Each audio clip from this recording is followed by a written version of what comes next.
ইউরোপীয় ইউনিয়নের সঙ্গে দ্রুত মুক্ত বাণিজ্য চুক্তি এফটিএ নিয়ে আলোচনা শুরুর তাগিদ দিয়েছেন প্রধান উপদেষ্টা অধ্যাপক মোহাম্মদ ইউনূস। বিদ্যমান শুল্কমুক্ত সুবিধার মেয়াদ শেষ হওয়ার পরও বাংলাদেশ যাতে ইউরোপের বাজারে রপ্তানি পণ্যের সহজ প্রবেশাধিকার পায় সেজন্য এখনই প্রস্তুতি নেওয়া জরুরি বলে জানিয়েছেন তিনি।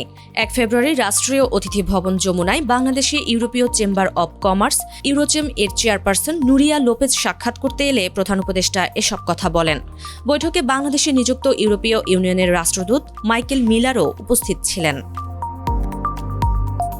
বৈঠকে বাংলাদেশে ইউরোপীয় বিনিয়োগ বাড়ানো, বাংলাদেশ ইইউ বাণিজ্য সম্পর্ক আরও মসৃণ করা এবং ব্যবসা বান্ধব পরিবেশ জোরদারে প্রয়োজনীয় সংস্কার নিয়ে আলোচনা হয়।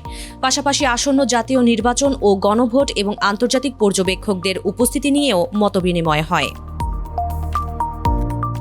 ডক্টর ইউনূস বলেন, বাংলাদেশ সম্প্রতি জাপানের সঙ্গে অর্থনৈতিক অংশীদারিত্ব চুক্তি ইপিএ সম্পন্ন করেছে, যার ফলে বিশ্বের চতুর্থ বৃহত্তম অর্থনৈতিক দেশটিতে বাংলাদেশের ৭,৩০০ এর বেশি পণ্য শুল্কমুক্ত সুবিধা পাবে। এ অভিজ্ঞতা কাজে লাগিয়ে ইউরোপীয় ইউনিয়ন সহ অন্যান্য দেশের সঙ্গেও একই ধরনের আলোচনা এগিয়ে নিতে চায় সরকার। ইউরোচেমের চেয়ারপারসন নুরিয়া লোপেজ বলেন, স্বল্পোন্নত দেশের তালিকা থেকে উত্তরণের পর ইউরোপীয় ইউনিয়নের বাজারে বাংলাদেশ বিদ্যমান বাণিজ্য সুবিধা হারাতে পারে। তাই এফটিএ নিয়ে আলোচনা শুরু করা জরুরি। তার মতে, এ ধরনের চুক্তি হলে ইউরোপীয় বিনিয়োগ বাড়বে, কর্মসংস্থান সৃষ্টি হবে এবং উন্নত পশ্চিমা বাজারে বাংলাদেশের রপ্তানি আরও জোরদার হবে।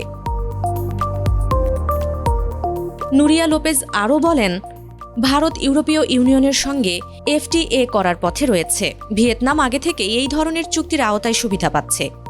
এতে মধ্যমায়ের দেশ হিসেবে তারা ইউরোপের বাজারে প্রতিযোগিতামূলক অবস্থান তৈরি করেছে।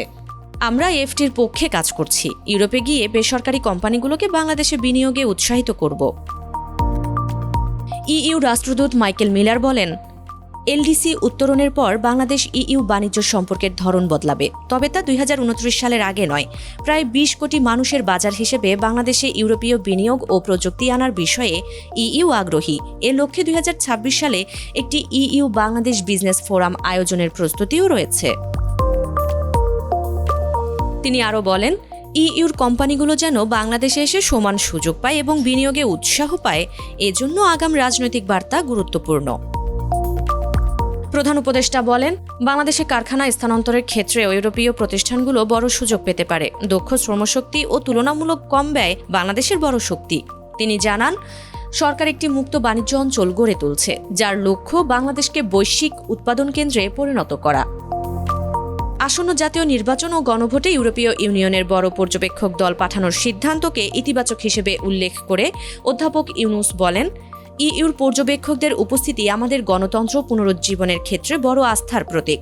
নির্বাচনী প্রচারণার সামগ্রিক পরিবেশ এখন পর্যন্ত ইতিবাচক বলেও জানান তিনি।